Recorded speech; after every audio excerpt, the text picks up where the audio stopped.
আমার ঘর বাড়ি ভেঙে কিছু চ্যাংড়া ছেলে দিলে এসে লাঠি ছুট আর সাপল দিয়ে আমার ঘর বাড়ি ভেঙে দিয়েছে এবং আমি তাদের প্রতিবাদ করি যে আমার ঘর বাড়ি ভাঙিস না, এরা আমাকে পিটায়, তুই শালা খিদা বলে এই জন্য লাঠি সাপল দিয়ে আমাকে হেভি মারে। এটা দেখে আমার ছোট ছেলের দড়ি আসে এবং ছোট ছেলেটাকেও হেভি মারপিট করে, মারপিট করে শুই ফেলা, জ্ঞান হারিয়ে ফেলে, 13টা সেলাই দিয়েছে, এখন হসপিটালে ভর্তি। আমরা চিনতে পারিনি, আমার ভিডিও ফুটেজ আছে, এটা আমি পরে জানাতে পারবো। আমার জায়গা জমি নিয়ে জোরপূর্বক তারা দখল করতে চায়। এটা আমি নাম জানি না। লালটু জর্দার আমার বড় ভাই, তারা এই সন্ত্রাসী গুলি নিয়ে আসছে সাথে করে।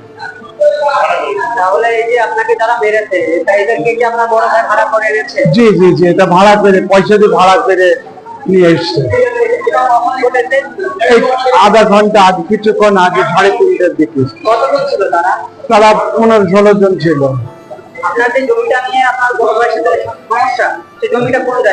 এটা হলো রেলপাড়ার ভিতরে, এটা 1 কাঠা জায়গা। না না, এই প্রথমবার না, আর একবার হয়েছে। এবং রেলপাড়ার মহল্লারা 40-50 জন গত শুক্রবারে বসেছিল, একটা সালিশ হয়েছিল, যারা লালটু জর্দার জমি পাবে না তা জোরপূর্বক দখল করতে চায়।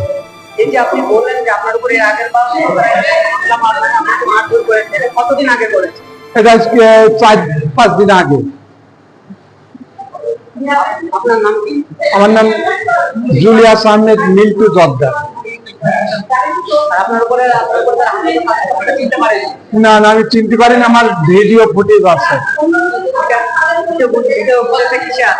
আমার সিসি ক্যামেরা আছে। 2টা পেশেন্ট আমাদের কাছে আসছিল, একটা বয়স্ক আর একজন ইয়াং একটা ছেলে আমাদের কাছে আসছিল।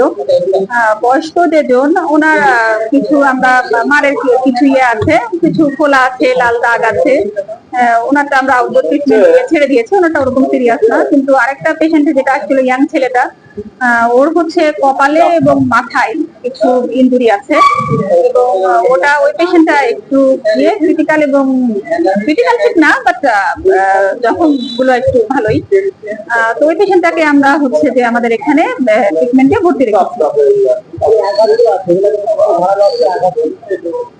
এটা আসলে আমার কাছে দেখে যেটা মনে হলো যে এরকম কোনো কিছু যেটাতে একটা ব্লান্ট একটা ইয়ে আছে এবং ধারালো সাইডও আছে, থাকে না কিছু অস্ত্র যে দেখা যাচ্ছে যে একটু ধারালো দিকও থাকে, আবার দেখা যাচ্ছে একটু ভোটা দিকও থাকে, এরকম টাইপের কোনো অস্ত্র হতে পারে।